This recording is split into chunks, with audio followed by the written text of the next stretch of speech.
Assalamualaikum warahmatullahi wabarakatuh. Perkenalkan, saya Muhammad Faristinan dengan NIM 1282409. Kali ini saya akan mempresentasikan laporan saya yang dengan judul Pengolahan Sampah Organik Menggunakan Sistem Pirolisis. Masuk ke latar belakang. Nah, jumlah sampah organik dari aktivitas mahasiswa dan penduduk Jatinangor itu terus meningkat, di mana metode pengolahan konvensional seperti kompos memiliki banyak keterbatasan seperti waktu yang lama, perlu lahan yang besar, hingga hasil yang dihasilkan tidak konsisten. Di sini, teknologi pirolisis muncul sebagai alternatif karena mampu mengolah sampah menjadi produk bermanfaat seperti biochar, bioil, dan gas pirolisis. Namun, penerapannya di lingkungan kampus belum optimal. Lalu masuk ke tujuan penelitian. Penelitian ini dilakukan dengan tujuan untuk merancang alat pirolisis, menguji efektivitasnya, menganalisis manfaat produknya seperti biochar, bioil, serta mengevaluasi potensi penerapan di lingkungan kampus. Dari hasil penelitian ini, diharapkan bisa menjadi referensi teknologi pengelolaan sampah organik yang lebih efisien dan aplikatif. Masuk ke rumusan masalah dan tujuan. Penelitian ini merumuskan 4 pertanyaan utama. Yang pertama yaitu bagaimana merancang sistem pirolisis, seberapa efektif dibandingkan kompos, apa manfaat produk pirolisis, dan bagaimana potensi penerapannya di kampus. Tujuannya yaitu untuk mengurangi volume sampah dan meningkatkan kesadaran masyarakat. Masuk ke metode penelitian. Metode yang digunakan dalam penelitian ini adalah eksperimen rekayasa skala kecil dengan pendekatan kuantitatif dan kualitatif. Prototip pirolisis dirancang dari drum logam dan diuji langsung di lingkungan kampus. Untuk sistemnya sendiri, sistem pirolisis ini terdiri dari drum, kaleng, pipa kondensasi, dan kompor gas.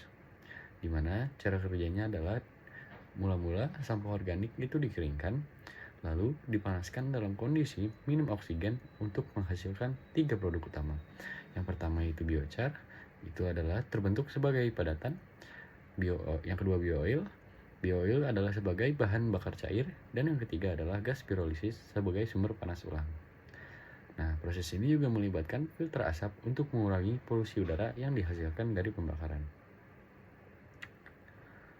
Nah, masuk ke hasil penelitian, sistem pirolisis mampu mengurangi volume sampah organik hingga 37,7% dan mengubahnya menjadi produk seperti biochar, bioil, serta syngas. Biochar dapat digunakan sebagai pupuk, sedangkan bioil menjadi bahan bakar alternatif. Tentunya, hal ini ada dampak dan kendalanya. Untuk dampak sendiri, secara lingkungan, pirolisis mengurangi emisi gas rumah kaca dan meningkatkan kualitas tanah melalui biochar. Dari sisi ekonomi, bioil memiliki potensi nilai jual, dan syngas bisa menghemat energi. Namun, ada beberapa kendala. Salah satu kendala utamanya adalah meliputi suhu operasi yang tinggi dan minimnya SDM yang terlatih. Adapun belum adanya insentif kebijakan hingga kurangnya infrastruktur seperti TPS dan reaktor di lingkungan kampus.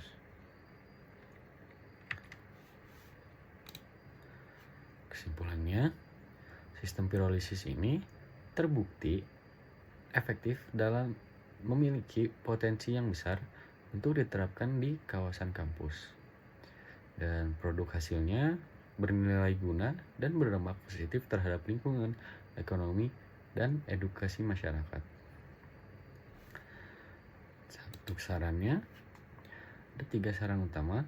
Yang pertama adalah uji coba di skala komunitas RT atau RW dengan tujuan mencari data lebih tentang cara sistem ini bagaimana bekerjanya di lapangan. Yang kedua adalah pelatihan teknis bagi masyarakat.